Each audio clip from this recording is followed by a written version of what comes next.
Panthers juggernaut lives on. Cleary's out. Fisher Harris is out. Sorensen's out. No problems at all.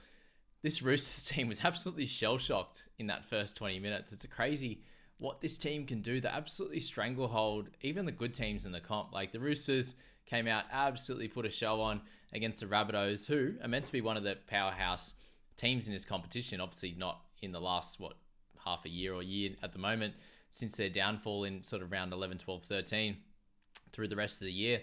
But how bad are they going to be feeling right now, the Bunnies? They'll be like, well, we just got absolutely smashed by this Roosters team. And then the Panthers, really, they dominated this game the whole way through. They won by 6 in the end. But it was just all a last-ditch effort to get some points. And they have the talent to be able to do that. But the Panthers, and no matter who steps up into this side, they absolutely fit in so well. And they just do their job. Brad Schneider, we need to talk about him because he was a very promising rookie, in my opinion. At the Raiders, he then gets moved on for some unknown reason. He goes overseas, he comes back, and the Panthers are like, well, he's got talent.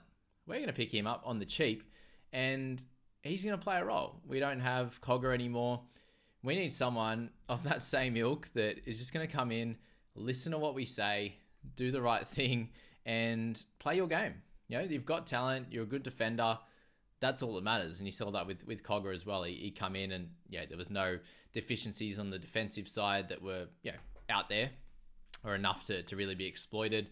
Very much the same with Schneider. That's what we saw with him at the Raiders was his, defensively get you 20 odd tackles, a couple of misses, which is completely fine. And he came in last night and did, got a couple of forced dropouts. He led them around. He was able to run the footy as well, put them in good positions, put his players in good positions. And the way that Cleary even plays, tucking, Liam Martin back on the inside, running through at that angle, getting the ball to Isaiah Yeo to do things, getting the ball out early to Isaac Tongo for Taruva to do their thing. It's just a testament to this system.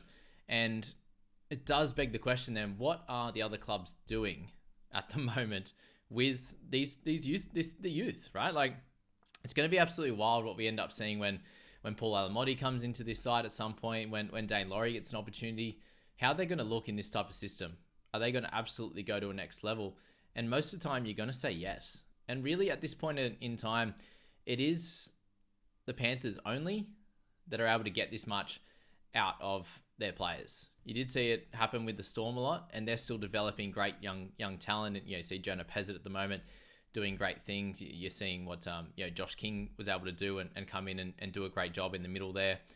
And obviously, they're developing and their talent sighting anyway of young fullbacks and the like is absolutely incredible at the moment.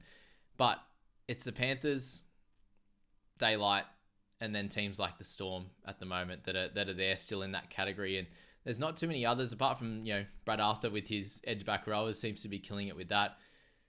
You have to put Panthers at the top. There's a reason why they've won all these premierships, and you do need to ask the question now: what are other clubs doing with their youth, with their development of these guys, and bringing them in perfectly to the system that they have? Maybe the question comes up now is, well, what type of system do a bunch of these clubs have? Do they have something clear that they can train, for, if they're not in the main sort of, main 20, main 21, the main squad training on a weekly basis? Are they getting taught all of the concepts, all of the structures that they're putting forward in their main first grade team? Because these Panthers guys, they come in and they absolutely do a job straight up. You're seeing, Cogger over with Knights at the moment. It's taking a little bit of time to acclimatise, obviously, as well. But do they have a clear system? I don't think so at this point. And that's something that I do think that teams should just be developing. We play a certain way. How many of these clubs at the moment, outside of the Storm, even their system is a little bit all over the shop. The Raiders, you know exactly how they're going to play. The Panthers, you know exactly how they're going to play. Broncos a little bit more ad-lib, but they've got a decent structure in the fact that we're going to go hard through the middle, get you on the back foot, and then fang it out to Walsh and to our outside backs, right? That's their play at the moment. But how many of these other teams do you know what their identity is? Even the Dogs, you could say, they're a tough type of team, but one week they're defensively good, the next week they're not. You see the Titans at the moment, they're all over the shop. Dragons, all over the shop. Cowboys, even all over the shop. Like, they've got this incredible attack, but they don't have a clear defensive structure that they can stick to and they know is foolproof and bulletproof because, and apart from you having an awesome play.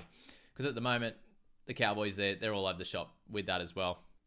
They'll have one quick play of the ball and then they just give it to a forward and they run over the line. So, I wanted to give props to the Panthers, to their organization, to their players, and guys like Edwards and Isaiah Yeo, each and every week, they're able to make 10, 15, 20 meters of running at a slight angle. Someone gets a quick play of the ball, they can go. And I do understand that, with guys like Schneider, Luai, they're able to have a lot more time because of what the middles are doing, what the outside backs are doing and getting out of trouble. They have more time to make some decisions. But it just looks so clear in their mind what they're doing rather than feeling rushed or feeling like they're not exactly sure what their structure is. For the Roosters, this was a really big wake-up call as to what the standard is. Roosters haven't been this good of a team. Obviously, winning a couple, 2 out of 4 to kick things off now, but they look so much better than last year. They haven't been this type of team in a position where they can compete with the top teams for years now. So this was a great wake-up call to them. This is the benchmark. This is where we need to get to. We lost by 6 last night, but we were really off the pace. And, there was no injuries that were of note. They had Walker and Keary come back. There's a lot of good things happening for them, and they were completely outplayed in this game. I do think they have to sort out their interchange as well, the Roosters. It's just doesn't seem to be working as much. Like Brandon Smith came on at the end, and when they were playing a little bit more ad-lib football, he looks really dangerous, getting out of dummy half, obviously getting a try near the line. He's very, very tough to stop there. So they need to find a way to maybe get him on for another 10 minutes, get him closer to that 60 mark.